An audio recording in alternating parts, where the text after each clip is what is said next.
Oh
wabarakatuh.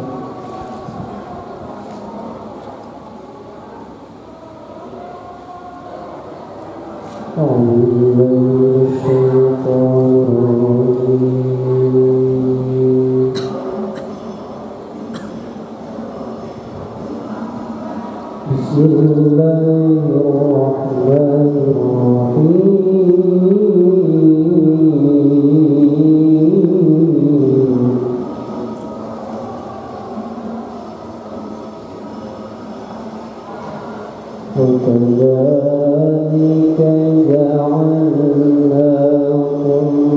أمة وسطا لتكونوا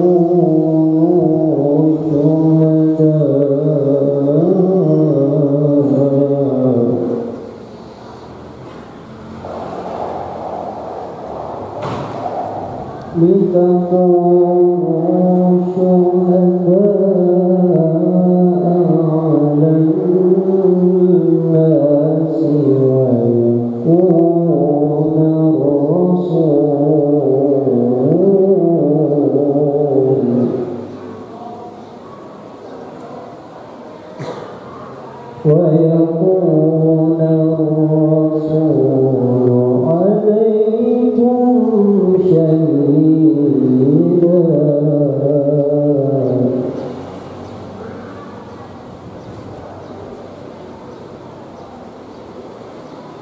وما جعلنا القبلة التي كنت عليها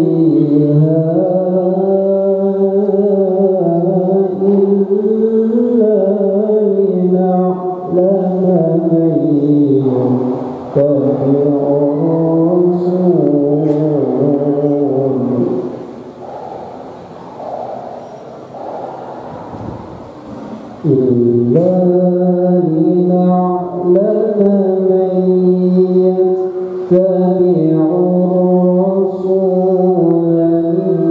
ممن ينقلب على عقبيه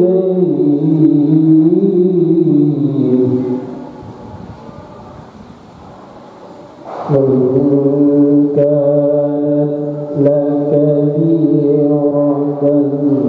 إلا على الذين هدى الله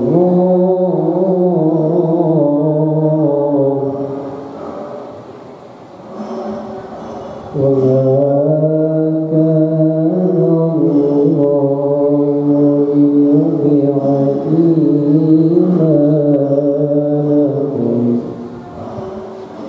إن الله بالناس لرءوف رحيم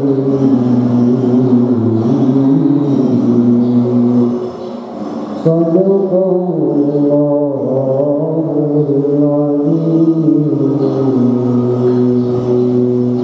Assalamualaikum warahmatullahi wabarakatuh. Assalamualaikum warahmatullahi wabarakatuh. Alhamdulillah rabbil alamin wassalatu wassalamu ala asyrafil anbiya'i wal mursalin sayyidina wa maulana Muhammad wa ala alihi wa sahbihi ajma'in. Rabbi shrah li sadri wa yassir li amri wa uqdatan min lisani yafqahu qawli amma ba'du. Yang Allah hormati Al-Ustaz Dr. Maridayat Ishaqi Umar serta kawan-kawan yang berbahagia yang dirahmati Allah Subhanahu wa taala. Segala puji bagi Allah Subhanahu wa taala yang telah melimpahkan rahmat serta karunia yang jualan sehingga kita dapat berkumpul di dalam aula masjid ini dengan niat menuntut ilmu, memperdalam ilmu agama yang mana merupakan salah satu kewajiban manusia, yaitu untuk menuntut ilmu agama. Kali ini untuk kajian tafsir Al-Quran pada hari ini bertemakan Al-Quran dan modernisme. yang salah disampaikan oleh Ustaz Dr. Riyad SAG. Kepada Ustaz belum persilakan.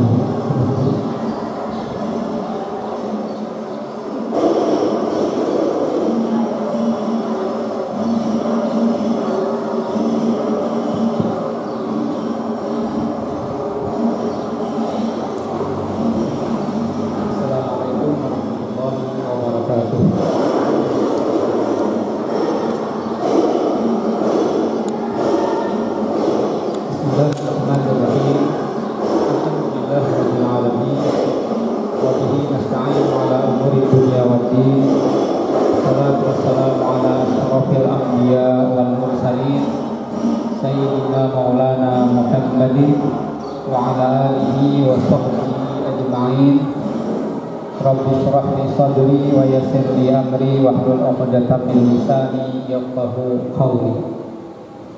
Alhamdulillah wa syukurillah, di pagi hari ini kita bisa berjumpa kembali melanjutkan kajian Al-Quran untuk tema Al-Quran dan modernisme. Salawat serta salam semoga senantiasa tercurah kepada umat kita Nabi besar Muhammad sallallahu alaihi wasallam beserta keluarga, sahabat dan juga mudah-mudahan tercurah keberkahannya kepada kita semua. Pembahasan tentang Islam dan moderatisme atau Al-Quran khususnya dengan moderatisme ini termasuk isu yang sekarang menjadi perhatian bukan hanya bagi Indonesia, bagi pemerintah kita, tetapi bagi seluruh dunia sebenarnya, ya. Seluruh dunia, bukan hanya di Indonesia. Ini digalakkan kembali pembahasan ini supaya menjadi perhatian seluruh institusi yang ada di negeri ini, termasuk institusi-institusi pendidikan. Jadi memang sudah banyak yang membahasnya. Anda kalau cari di internet, di Google aja, banyak sekali pembahasan terkait isu ini, isu moderatisme ini. Sudah banyak yang membicarakannya. Kita nanti masuk ke hal yang mungkin agak jarang dibahas, tetapi juga belum sudah ada yang membahas, namun mungkin tidak terlalu menjadi concern para pembicara terkait dengan isu moderatisme pada sisi tertentu itu.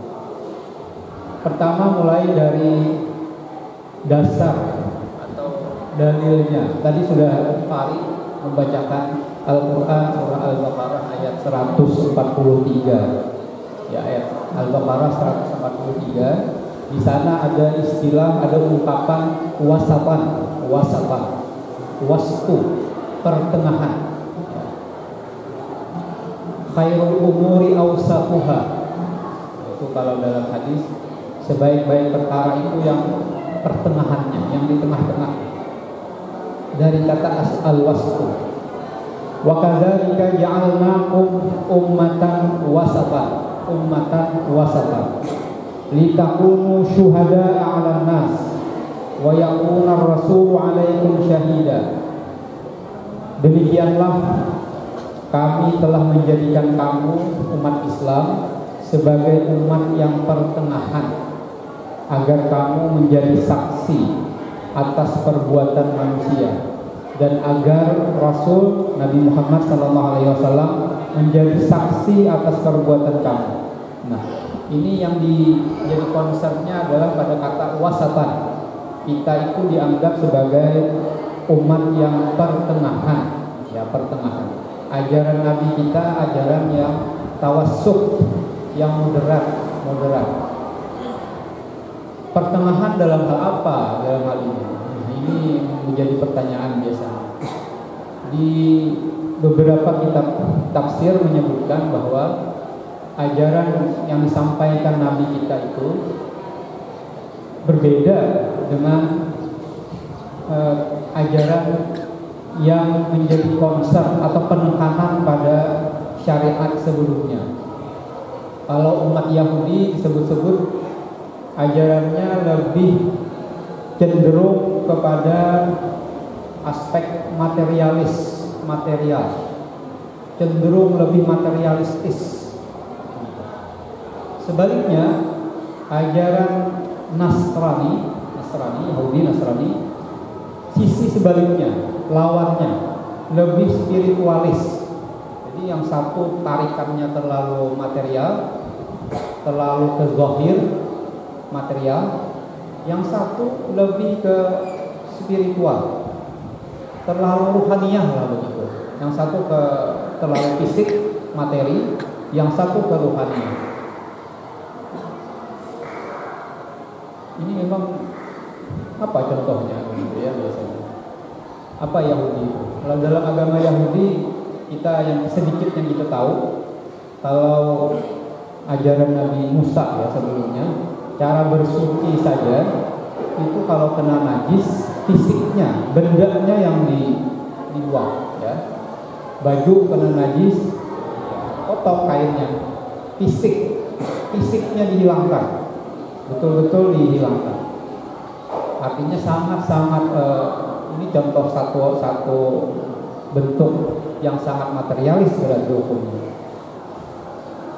Sementara yang sebaliknya, yang Kristen, Nasrani, yang kita kenal, yang sering kita dengar, apabila Anda disakiti, dipukul pipi kiri, tampar pipi kiri, serahkan pipi kanan, gitu ya. Yang pernah kita dengar, kan? Ini menunjukkan sangat-sangat apa ini kalau begitu? Sangat-sangat tak lembut, terlalu lembek lah. Yang satu keras sekali, yang satu terlalu lemah. Nah, Islam tidak, yang dibawa oleh Nabi kita, ajarannya tidak seperti itu dalam hal ini. Tidak seperti itu. Jadi tidak terlalu materialis, juga tidak terlalu spiritualis, tidak kedua-dua. Jangan sampai terlalu menekankan sisi salah satunya. Ya. Jadi makna moderat dalam hal ini tidak berlebih-lebihan, tidak lebih ke kiri, terlalu jauh ke tariknya ke kiri, tidak, jangan juga terlalu jauh tarik ke kanan. Antara kedua-duanya.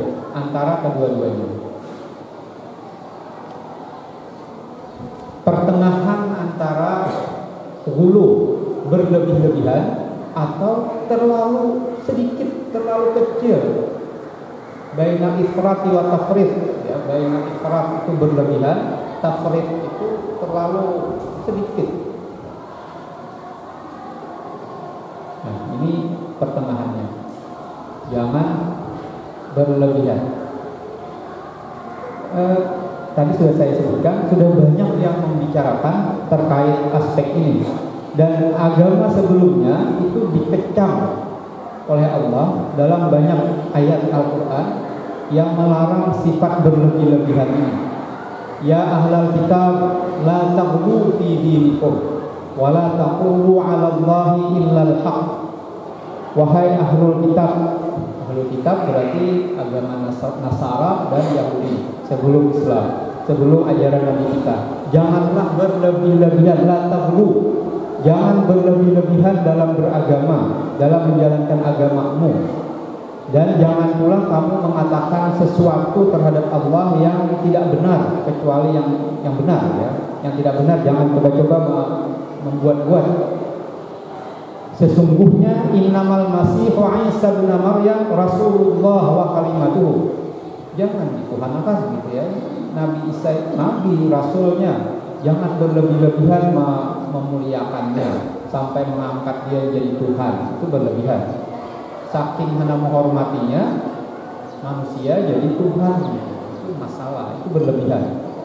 Saking hendak memuliakan, tetapi sikap berlebihan. Nah ini juga di ayat yang lain. Qul ya ahlal kitab la taghlu fi dinikum ghairal haqqi wa la tattabi'u ahwa'a qaumin qad dallu min qablu wa adallu katsiran wa dallu an sawa'is sabil. Katakanlah wahai Muhammad, Hai ahlul kitab, janganlah kalian berlebih-lebihan dalam urusan agamamu tanpa hak. Janganlah kamu mengikuti hawa nafsu. Jangan mengikuti hawa nafsu kaum yang benar-benar tersesat sebelum kamu. Jadi karena ikut-ikutan lalu membenarkan apa yang dilakukan orang-orang terdahulu yang sebenarnya dasarnya adalah hawa nafsu. Ini kecaman kepada ahlul kitab yang berlebih-lebihan. Dalam Al-Quran juga disebutkan kaum Nasrani ini saking berlebih-lebihannya pengen mendekatkan diri kepada Tuhan, lalu membuat-buat semacam kehidupan rahbaniyah. Rahbaniyah itu kependetaan sampai ke anak kawin. Nah, saking pengen beribadah aja lah gitu, ya. Beribadah siang malam beribadah saja, nyepi tidak begitu, tidak disuruh. Bahkan akhirnya mereka kan tidak mampu juga melakukan itu. Tidak mampu disebut-sebut dalam Al-Quran kama ra'auha haqqa ri'ayatiha. Akhirnya mereka yang membuat-buat tadi tidak mampu juga konsisten dalam pengen betul-betul menjalani kehidupan kerohanian tadi. Tidak disuruh, akhirnya tidak konsisten pula. Mereka mengada-adakan untuk diri mereka sendiri, mewajibkan diri mereka sendiri untuk fokus beribadah saja. Itu tidak disuruh, tidak diperintahkan. Dalam ayat yang lain disebutkan begitu. Ini dikecam. Orang yang terlalu fokus seakan-akan gak mau ngurusi yang lain, gak mau ngurusi urusan duniawi lah begitu. Tidak dibenarkan dalam Islam. Nah, ini contoh-contoh sudah banyak ya dalam umat terdahulu yang model begitu. Kemudian moderat, sikap moderat itu memang di berbagai aspek, di berbagai sisi, mulai dari bidang akidah kita juga harus moderat. Di dalam akidah misalnya ada pembahasan tentang antara jabar dan ikhtiar. Apakah kita ini apa semuanya sudah ditakdirkan oleh Allah atau bagaimana? Atau sebaliknya? Atau manusia itu yang menentukan nasibnya sendiri? Ini moderat antara dua sisi itu. Ada dua aliran yang berseberangan dalam hal ini. Aliran Qadariyah, aliran Jabariyah. Kita berusaha di tengah-tengah. Jangan sampai jatuh jadi orang Jabariyah, jangan juga jatuh ke orang yang masuk ke Qadariyah. Ini di sisi akidah. Dalam ibadah juga begitu. Dalam ibadah ada di antara kita, di antara masyarakat kita yang sangat-sangat ketat, tasyadud. Ada juga sebaliknya yang sangat tasahul, cenderung meremehkan, cenderung mengabaikan, cenderung meringankan. Islam tidak membenarkan dua-duanya, tidak mendukung kedua-duanya, baik yang tasyadud maupun yang tasahul. Sangat-sangat meringankan ini jadi melecehkan, biasanya begitu jadinya. Pada masa Rasul ada sahabat yang sampai-sampai dilaporkan oleh istrinya kepada Nabi. Kenapa dilaporkan? Karena ini ya tidak menunaikan tugasnya sebagai seorang suami. Karena fokus hendak ibadah aja siang malam, salat, zikir, puasa. Itu terus kerjanya. Tidak mau mengerjakan yang lain lagi, sampai menyentuh istri pun gak mau. Ini dilaporkan ke Rasulullah, sampai dilaporkan ke Nabi.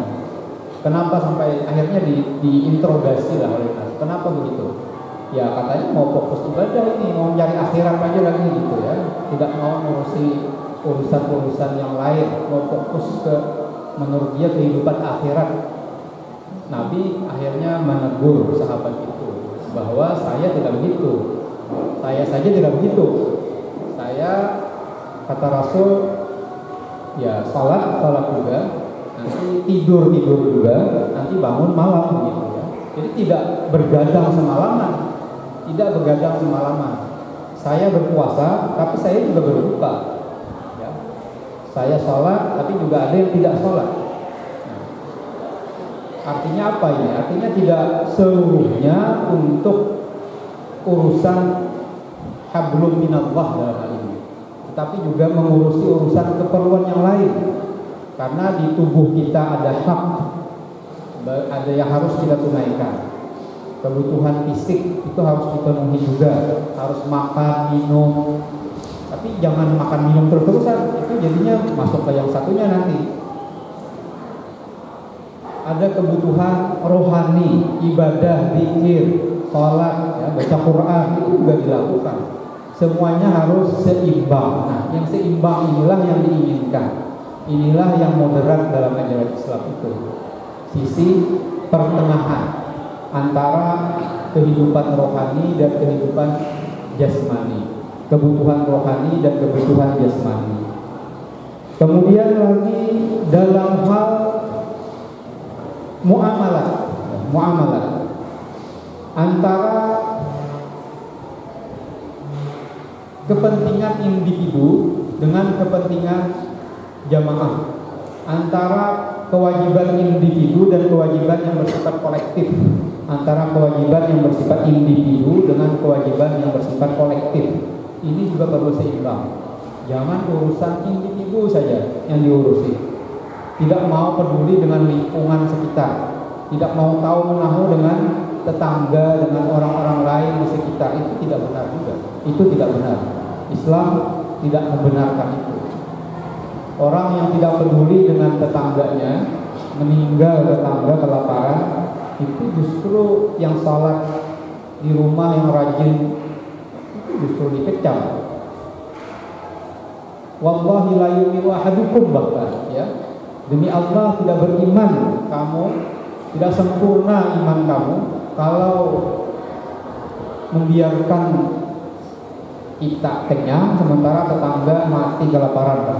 Itu tidak beriman, tidak peduli dengan sekitar, hanya urusan pribadi, urusan keluarganya aja yang dipentingkan gitu. Nah, ini salah satu hal. Saya kira ini sudah biasa saja ini ya, ini sudah tahu aja itu, sering kita bahas. Kemudian lagi dalam Al-Quran juga disebutkan kalau kita bersedekah, berinfak juga pertengahan, jangan berlebih-lebihan. Dan jangan juga terlalu sedikit, terlalu pelit. Ya. Wa kana baina dzalika qawama. Nah, itu yang diinginkan. Antara walam yusrifu, jangan berlebih-lebihan, dan walam yaqturu, dan jangan juga terlalu kecil sekali. Tidak peduli sama sekali. Nah, ini jangan. Dalam berinfak, memberikan nafkah, jangan jor-joran, jangan boros, dan jangan juga terlalu pelit. Ini dalam kehidupan berinfak nafkah keseharian. Kemudian dalam urusan akhlak juga begitu. Akhlak, orang Islam tidak dibenarkan menjadi seorang yang pengecut, takut sekali. Pengecut itu bukan hanya takut, tapi sangat penakut. Tidak benar sikap seperti itu.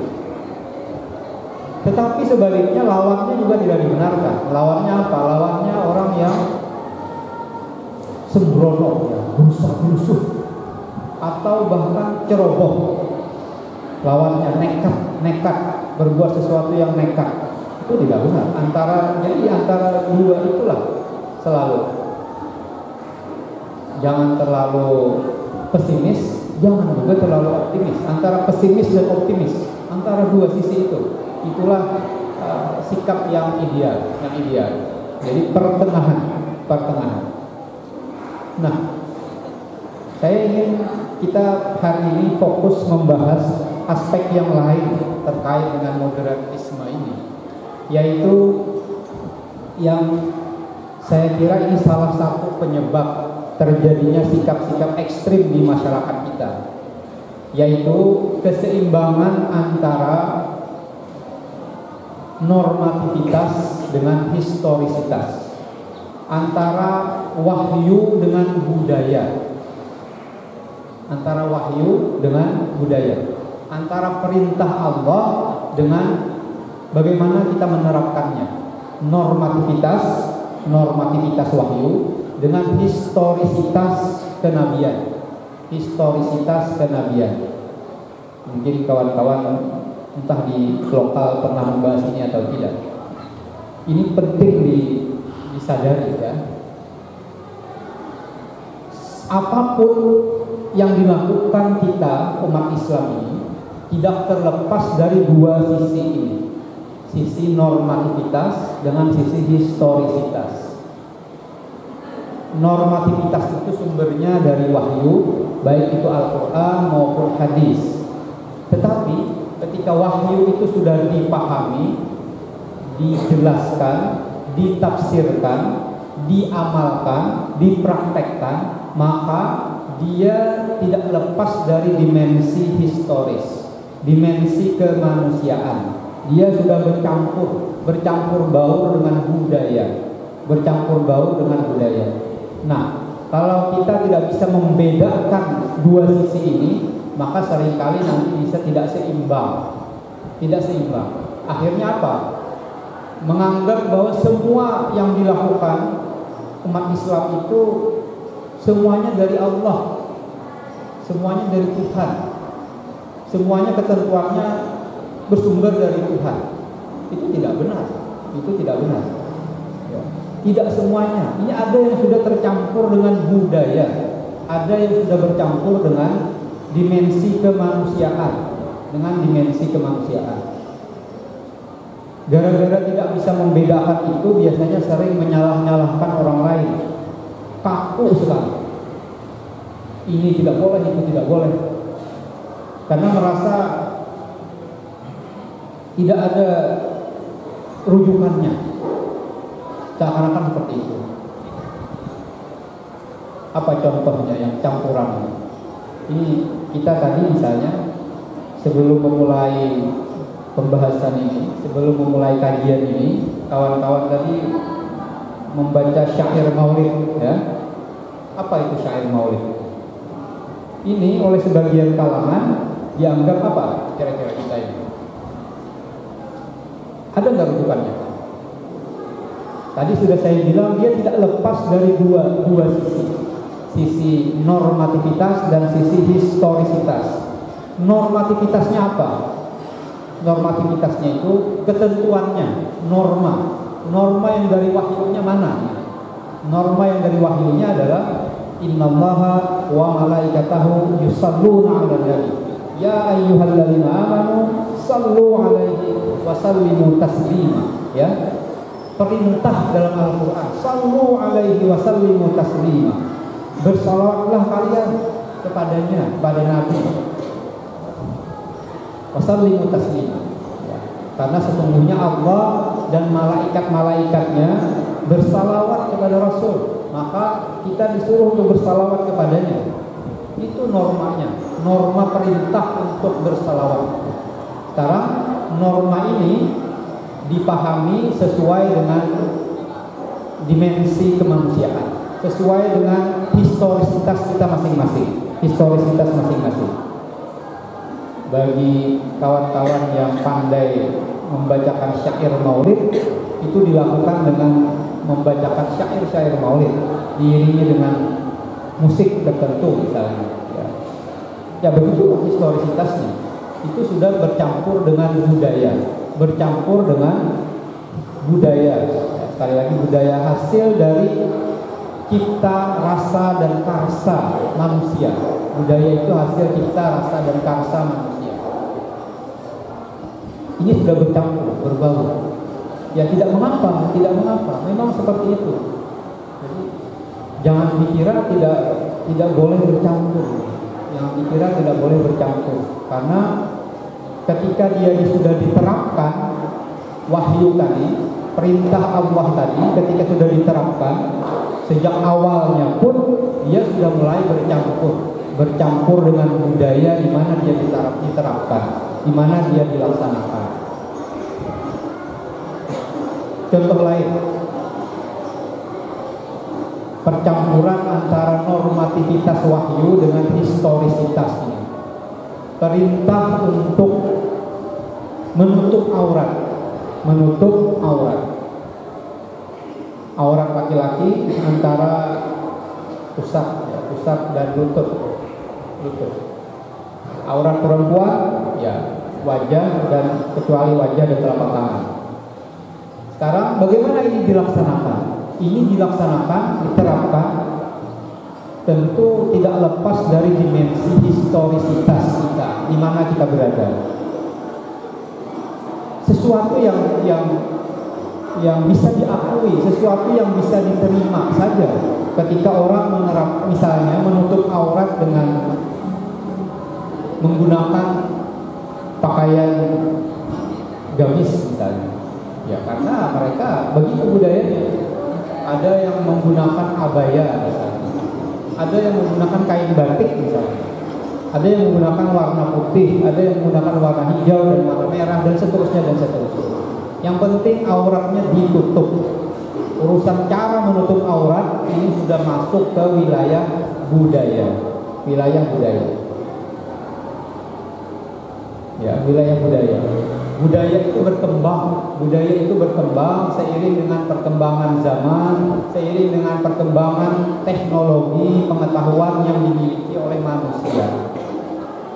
Ketika Nabi Adam memakan buah yang terlarang itu, maka terbukalah auratnya, ya. Lalu mereka apa yang dilakukan ketika terbuka auratnya? Menggunakan warakil jannah untuk menutupi auratnya. Apa warakil jannah? Daun-daun di surga diambil, ditutup auratnya. Kemarin dibaca ya, waktu minggu sebelumnya itu. Menggunakan warakil jannah itu untuk apa? Untuk bikin apa kemarin itu disebut? Yang ditutup akhirnya ya minimalis aja itu. Ya, minimalis kan. Karena pada masa itu ya, mana mungkin ada baju, mana mungkin ada teknologi tenun. Baru manusia pertama, belum berkembang teknologi semaju sekarang. Akhirnya menggunakan budaya, menggunakan apa yang ada di sekitar. Karena ada daun pisang ya pakai daun pisang, karena ada daun jati ya daun jati lah ditutupkan. Ke auratnya pun aurat yang utama saja, yang utama. Itulah yang ditutup. Nah, begitulah menerapkan ajaran Islam itu. Begitulah cara menerapkan ajaran Islam. Ada dimensi normatif, ada dimensi historis. Yang historis ini yang tidak lepas dari sisi budaya. Itu lepas dari sisi budaya di mana dia berada, di mana itu diterapkan, dan pada teknologi yang seperti apa dia diterapkan. Yang memakai baju batik misalnya, itu jangan dibilang itu tidak Islami. Jangan dikira itu tidak Islami. Yang pakai baju jas jangan dianggap dia tidak Islami. Jangan bilang itu tidak lebih Islami. Sama saja. Yang penting auratnya tertutup. Yang penting syarat dan rukunnya terpenuhi.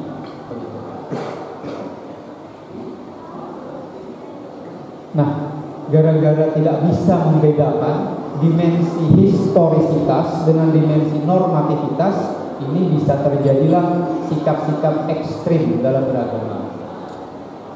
Ini menganggap ini salah, semuanya dianggap keliru, dianggap menyimpang, tidak Islami.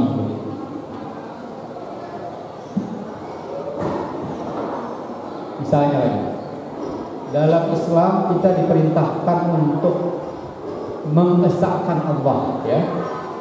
Diperintahkan kan? Apa perintahnya? Perintah utama. Perintah utama. Asyhadu an la ilaha illallah wa asyhadu anna Muhammadar Rasulullah. Iman kepada Allah. Nah, sekarang di negara kita, filsafat bangsa ini menggunakan ungkapan ketuhanan yang Maha Esa. Ketuhanan yang Maha Esa. Ini, ayo bayangkan, normativitasnya mana kira-kira? Sesuai nggak dengan normativitas ajaran Islam? Norma apa yang sesuai dalam hal ini? Norma ketauhidan, tauhid. Ini tauhid. Gimana bisa?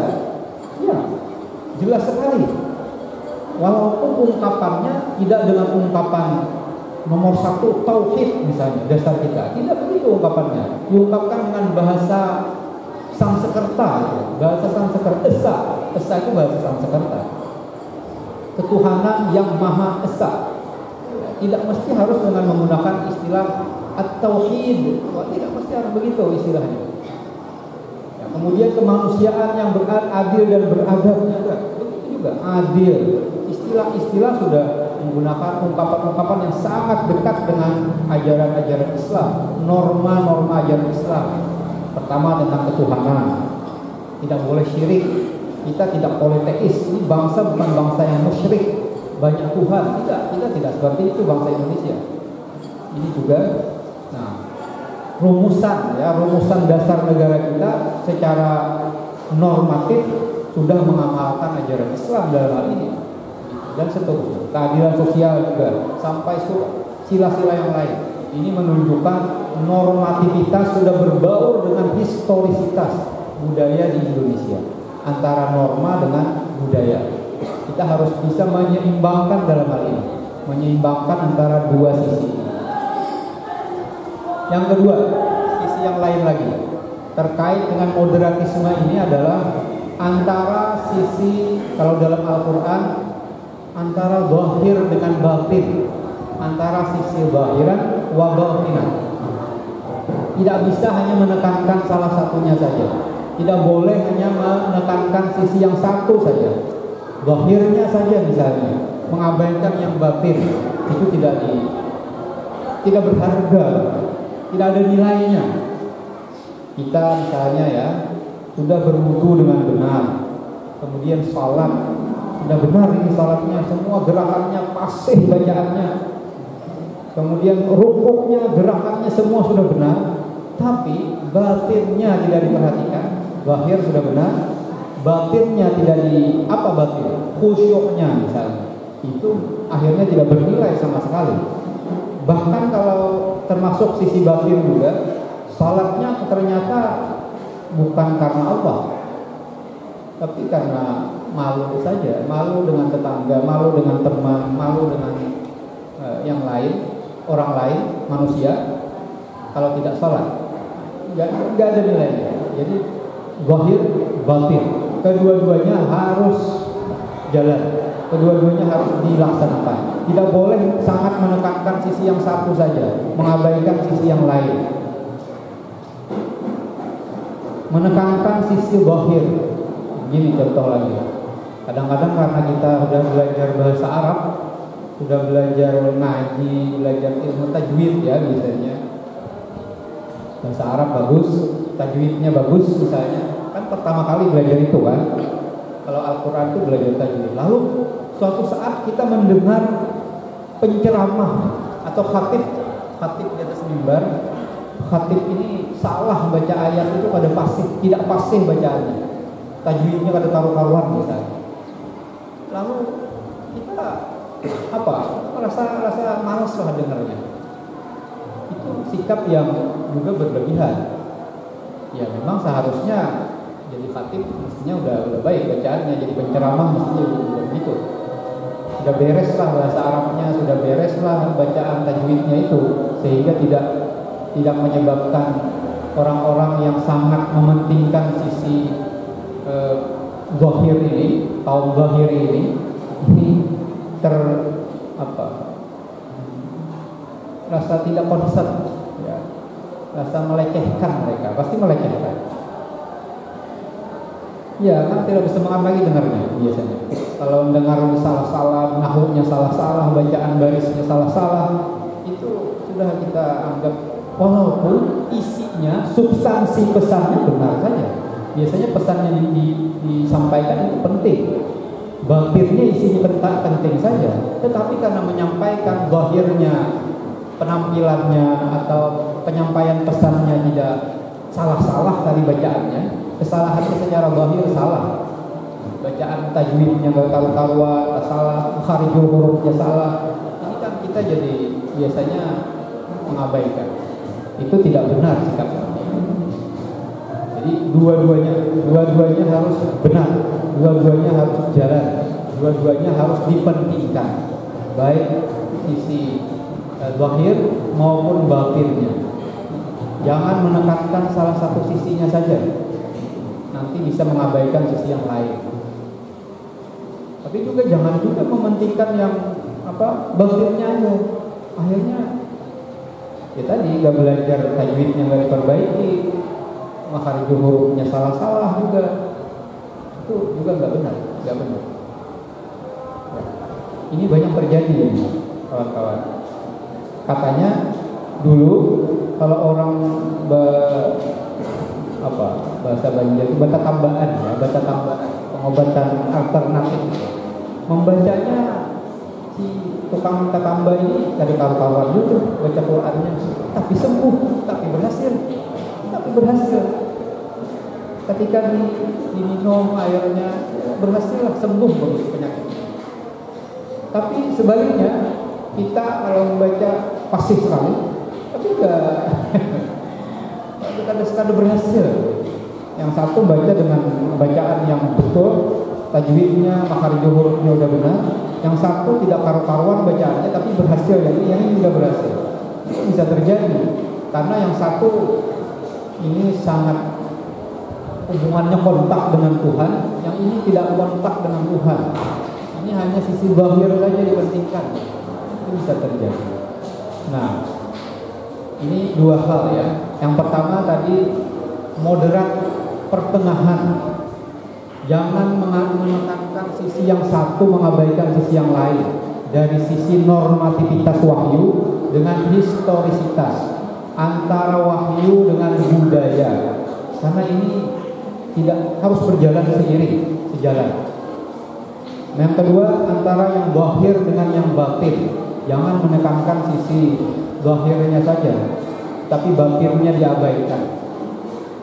Fikihnya aja belajar, tasawufnya tidak belajar, enggak, akhirnya kacau, akhirnya tidak ada nilainya fikihnya. Tapi sebaliknya ya, kalau tasawufnya saja belajar, fikihnya tidak, itu juga berbahaya.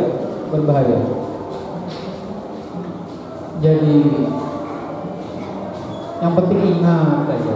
Apa yang diingat? Sholat kada, sembahyang kada, puasa kada.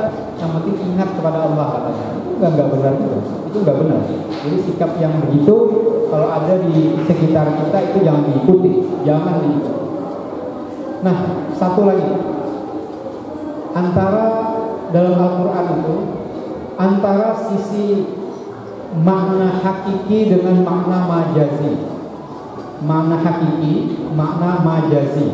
Ini juga perlu diseimbangkan, perlu disadari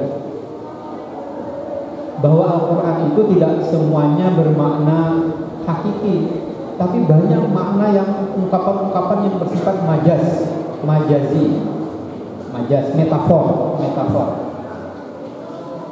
Jangan dikira ini makna sebenarnya aja semuanya, bukan makna kiasan. Tidak begitu. Al-Quran menggunakan juga majaz. Tapi jangan juga dikira ini majaz semua, bukan makna hakiki, bukan makna sebenarnya. Akhirnya apa? Misalnya tadi, wa aqimis sholata lidzikri, dirikanlah sholat untuk mengingatku. Wah, ini yang penting tujuannya zikir, berarti mengingat Allah. Sholatnya tidak terlalu penting. Sholatnya tidak perlu, yang penting adalah zikirnya. Akhirnya yang penting eling. Bahaya juga. Gara-gara mengabaikan sisi makna majazi atau makna tujuan. Sebaliknya, kalau menganggap bahwa semuanya ini maknanya makna hakiki semuanya, makna hakiki, ya, akhirnya akan aneh jadinya. Misalnya, la taqul lahuma uffin wa la tanharhuma wa qul lahuma qawlan karima.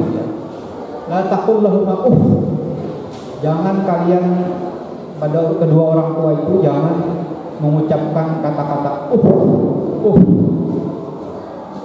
Uff ini saya tidak mengucapkan uff kata orang Banjar misalnya. Tapi kata-kata yang lain. Al-Quran menggunakan bahasa itu sesuai tadi budaya tadi. Orang Arab budaya itu adalah simbol kata-kata kasar kepada orang tua. Padahal yang dimaksud adalah jangan berlaku kasar, jangan merendahkan, tapi ucapkanlah kata-kata yang mulia, yang lemah lembut. Itu tujuannya. Tapi karena orang ini menganggap semuanya bermakna hakiki semuanya, maka bisa durhaka pada orang tua, bahkan bisa berbuat yang tidak benar karena menganggap ini tidak terlarang kan kacau sekali kalau tidak bisa menyeimbangkan antara dua sisi. Moderat itu berada di dua sisi yang ekstrim, banyak sekali dua sisi ini, banyak sekali dalam Islam itu hampir semuanya antara dua sisi tertentu.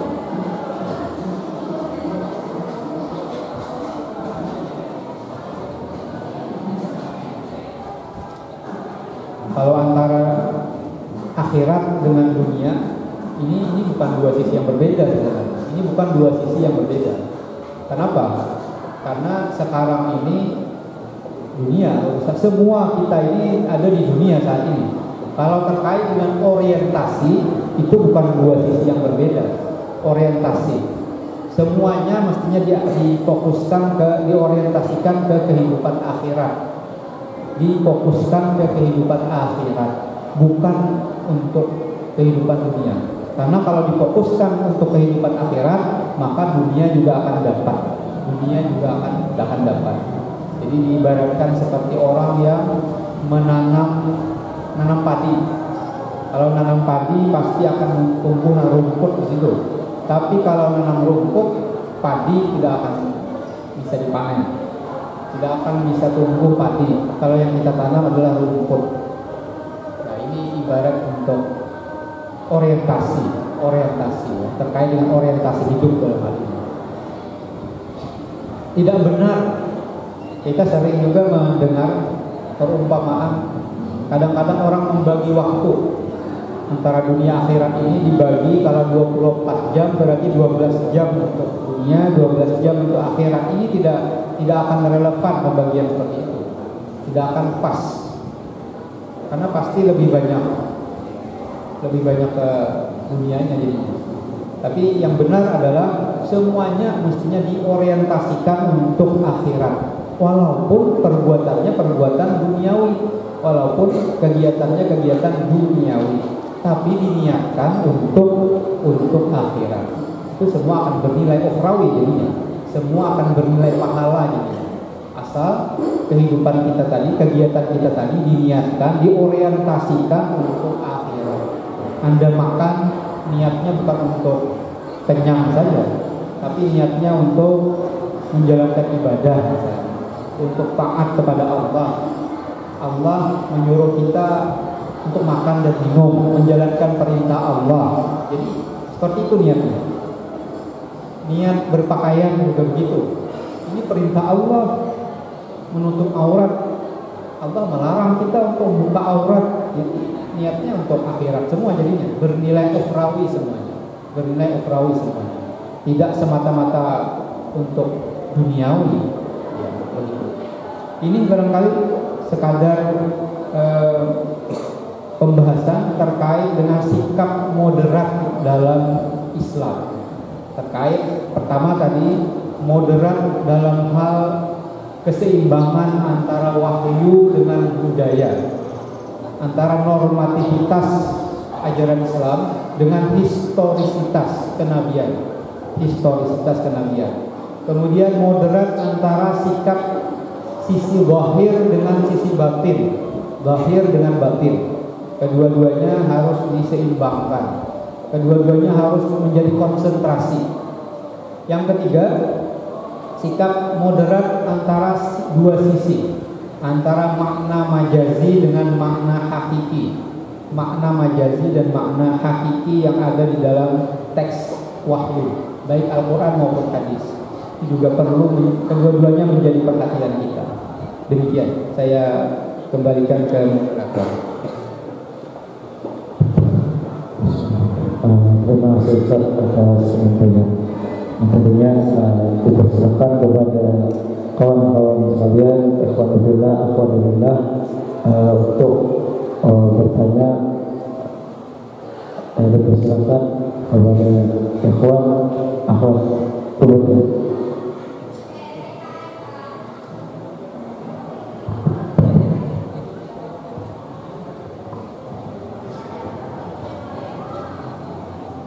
Bismillahirrahmanirrahim. Assalamualaikum warahmatullahi wabarakatuh. Waalaikumsalam warahmatullahi wabarakatuh.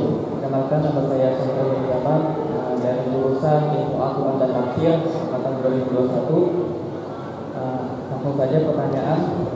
Tadi kan sudah dijelaskan bagaimana Islam itu menyuruh kita tentang bermodelan. Nah, pertanyaan saya, apakah fanatik itu benar-benar dilarang oleh Islam, ataukah kita tuh boleh fanatik tapi ada caranya? Seperti itu saja pertanyaan saya. Assalamualaikum warahmatullahi wabarakatuh.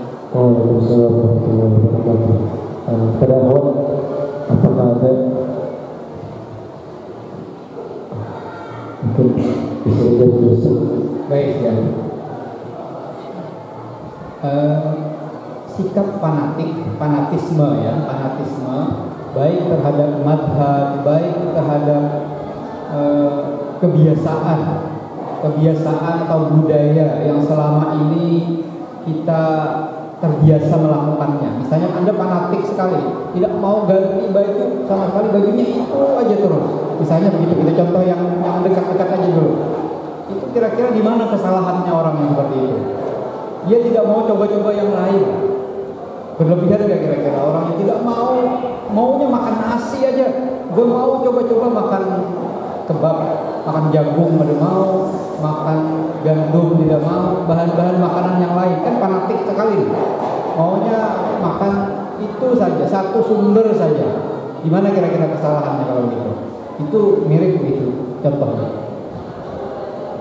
Kesalahannya itu adalah ketika dia merasa di tempat lain itu tidak ada kebenaran, tidak ada kemungkinan yang benar, itu kelirunya. Menutup pintu rapat-rapat terhadap kemungkinan adanya kebenaran di tempat yang lain. Bahwa di tempat lain itu sesuatu yang juga bisa dilakukan sebenarnya, misalnya. Itu bisa terjadi.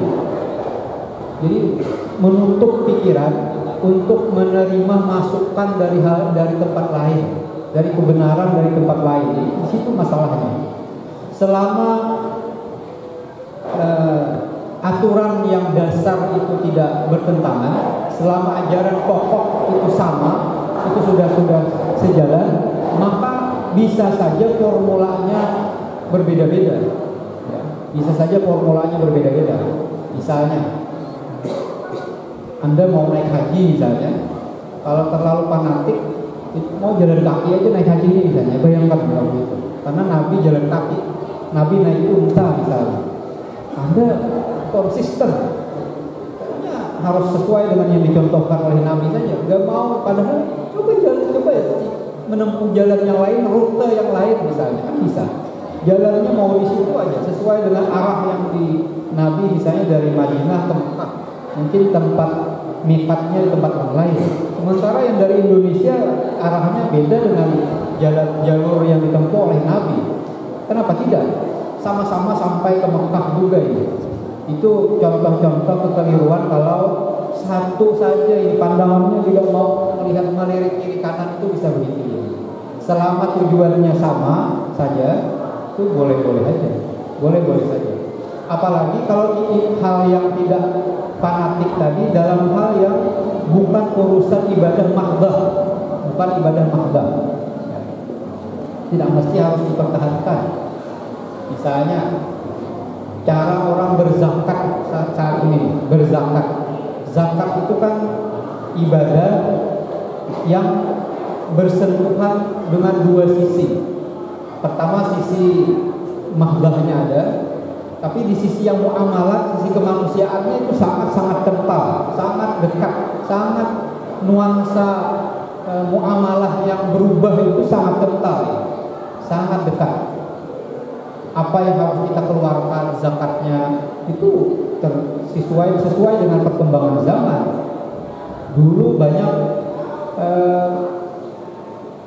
dalam profesi tidak ada dulu, tapi sekarang banyak bermunculan profesi-profesi baru yang menghasilkan sesuatu, menghasilkan income ya, pendapatan yang dulu tidak terbayang. Dulu tidak ada orang bekerja seperti itu dapat uang misalnya. Sekarang dapat uang gara-gara pekerjaan yang baru muncul di zaman sekarang ini. Nah, bayangkan kalau ada fanatik dengan ketentuan yang lama menganggap ini tidak ada ketentuan zakatnya, bahaya sekali, rugi sekali. Ini jadi mengabaikan banyak orang yang tidak kena zakat padahal penghasilannya berlebihan. Dokter saja, pekerjaan jadi dokter misalnya nih, jadi dokter spesialis ya misalnya, tidak ada mana ketentuan zakatnya, tidak ada disebut dalam teks. Karena ini pekerjaan yang baru. Jadi artis apalagi joget-joget dapat duit misalnya, Anda nyanyi-nyanyi senang-senang, joget-joget aja, melawak aja, ketawa-ketawanya, itu penghasilannya melebihi guru ngaji pasti, melebihi petani berkeringat, berjemur, bawa campur, capek sekali. Zakatnya berapa persen itu zakat petani? Ketika panen langsung wajib zakat kalau sampai nisabnya ya, jumlah nisab pertanian langsung wajib zakat. Sementara yang tadi penghasilannya lebih banyak. Bayangkan kalau orang fanatik kepada ini, tidak ada ketentuan, tidak mau melihat perkembangan budaya, perkembangan zaman, tidak dianggap, akhirnya banyak yang lepas dari aturan Islam. Seakan-akan Islam tidak menjangkau hal-hal yang baru ini. Jadi perubahan jadi tidak mau diberikan, tidak terayomi, tidak ada ketentuan yang menjangkaunya jadinya. Itu bahaya sekali. Gara-gara terlalu fanatik dengan satu ketentuan saja, satu sudut pandang saja. Di situ bahayanya. Ya. Jadi itu sikap yang fanatisme yang berlebihan itu jangan dilakukan. Yang bisa saja coba-coba yang lain, boleh aja begitu. Apa contohnya lagi ya fanatisme yang berlebihan ini? Misalnya ada ustadz yang bilang, ya kalau sudah ikut dengan beliau jangan ke lain lagi, misalnya begitu misalnya ya, jangan ke mana-mana. Ini dalam hal tertentu masih bisa dibenarkan. Dalam hal tertentu itu contohnya begini. Misalnya ini Anda sedang diterapi oleh ustadz tertentu dalam bimbingan ini sedang bimbingan khusus nih, maka jangan ikut yang lain, itu bisa saja. Karena kedokteran pun kan begitu. Kalau yang satu dokter sudah meresepkan ini untuk kesembuhannya, jangan Anda ke lain-lain dulu. Selesaikan dulu pengobatan dengan satu orang ini. Nanti kalau sudah sembuh, silakanlah mau yang lain-lain.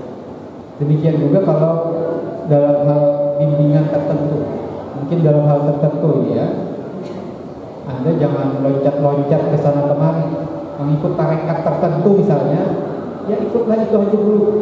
Nanti kalau sudah tercapai, konsultasi lagi, boleh juga minta izin lagi dengan ustadznya, mau tarekat yang lain misalnya, itu bisa-bisa saja begitu.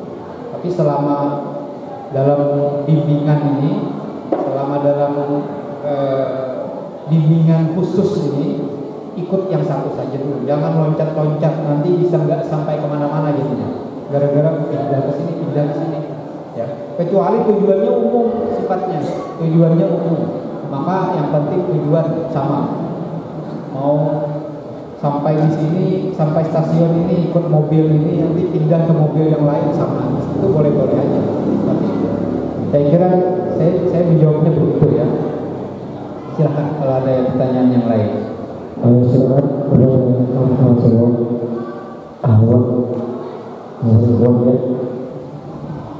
awalnya yang bertanya.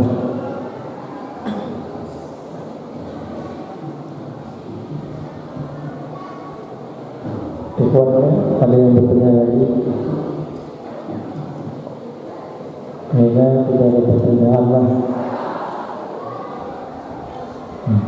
Mungkin langsung saja Kita masuk ke sesi selanjutnya, yaitu doa. Dipersilakan kepada Ustaz untuk melaksanakan. Ya.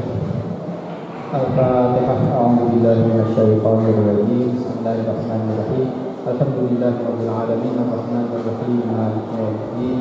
Iyyaka na'budu wa iyyaka nasta'in. Ihdinas siratal mustaqim. Siratal ladzina an'amta 'alaihim ghairil maghdubi 'alaihim waladdallin. Amin. Amin ya Allah ya rabbal alamin. Bismillahirrahmanirrahim. Alhamdulillahirabbil alamin. Wassalatu wassalamu ala asyrafil anbiya wal mursalin sayyidina Muhammadin wa ala alihi wa sahbihi ajma'in. Allahumma anfa'na bima 'allamtana wa 'allimna ma yanfa'una wa zidna 'ilma. Alhamdulillahi ala kulli hal wa na'udzu billahi min hali ahli an-nar. Nas'aluka hubbaka wa hubba man yuhibbuka wa hubba kulli 'amalin yuqarribuna ila hubbika. Allahumma iftah lana futuhal 'arifin warzuqna fahman nabiyyin wa hifdzal mursalin wa ilhama malaikatikal muqarrabin. Rabbana atina fid dunya hasanah wa fil akhirati hasanah wa qina adzabannar. Wa sallallahu ala sayyidina Muhammadin wa ala alihi wa sahbihi wa sallam. Subhana rabbika rabbil izzati amma yasifun wa salamun alal mursalin walhamdulillahi rabbil alamin. Dengan pembacaan doa tadi, maka berakhirlah acara kita hari ini. Semoga ilmu yang diberikan pada hari ini bermanfaat di kemudian hari. Saya membawa acara pemoderator pada hari ini. Mohon maaf apabila ada kesalahan atau khilafan dari perkataan maupun perbuatan ulun. Wassalamualaikum warahmatullahi wabarakatuh.